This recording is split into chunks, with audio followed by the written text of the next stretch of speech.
Well, we're standing here in the Senate Library, and they have some museum pieces on display here, which includes my uniform here, my old Class A uniform.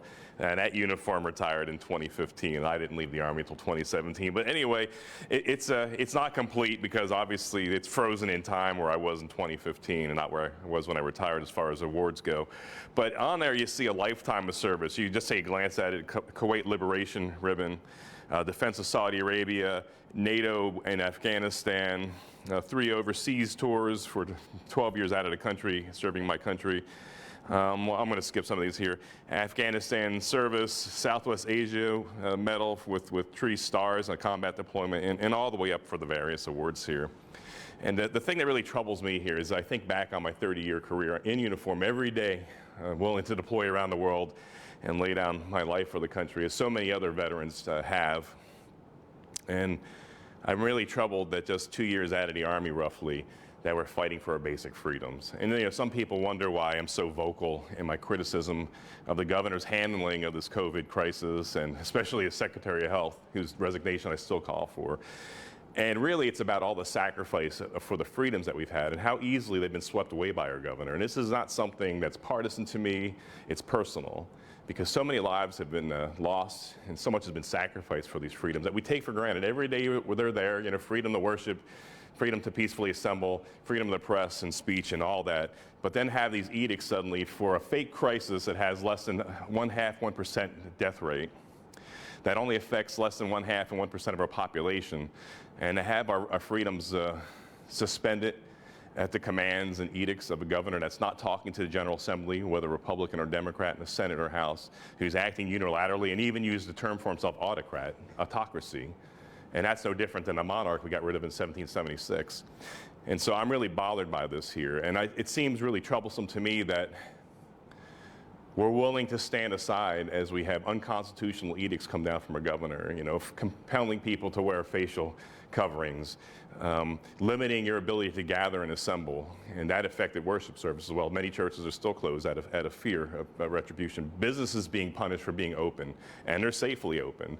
And having a nanny state where all powers is reserved to the governor. And I stand against that. That's not what Pennsylvania is all about. And I thought we settled this issue in 1776, just down the road in Philadelphia, where the light of liberty was lit. And at great cost, in 8 years of fighting the greatest power in the world, a new birth of freedom was fought and secured for in 1863, down the street in my district in Gettysburg. And that we're willing to set aside our freedoms and rights because of edicts, fear-mongering, terrorism, vocally and politically from our government leaders here in Harrisburg is sickening to me. And so our call is a bit different. We're not charging the beaches at Normandy in 1944 in France, you know, with German machine guns reaching down at Omaha Beach shooting at us. We're facing small decisions in how do we choose to walk as free men and women in Pennsylvania? How do we choose to be free people in this state here? And I think, and I know, and I insist, that you should have the right to decide how to live your life. And you should not have a governor that decides willy-nilly these color codes. Unconstitutional, created from the fantasies of his own imagination, which, by the way, his own mandates he can't even live up to. Just last month when he finally put Dauphin County into the yellow zone, and that meant no more gatherings of 25 or more. And then we find out a few days later he's out with a protest with hundreds, if not thousands of people there. The hypocrisy and double standard we see right through this here. And so we're calling the governor out on this here. And so we choose to be free people in Pennsylvania. And I say no to the edicts. I say no to the restrictions on our freedoms. So much has been paid in blood and treasure for our freedoms and rights that we take for granted. Now is our time to stand. This is our time for such a time as this, that we stand firm for our freedoms and resist things that infringe upon our rights. If you want to walk around and have a mask on, that should be your choice, but it should not be mandated from Harrisburg. And the other things on this whole thing, additionally, is that mandates and centralized control over our lives here. When has this had any existence before in American history? It has not. And so there was a time in American history where the King of England said you have to buy a certain tea from the East India Company.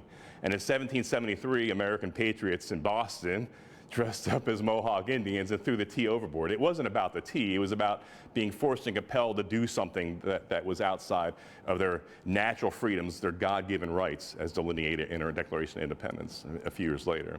And so it's not really about the mass. It's about the freedom to choose how you live your life and not how Governor Wolf says you should live your life. So I'm asking everyone to stand firm, fight for your freedoms politically, be involved and active politically, engage your leadership, and let's get our state back and let's restore our freedoms.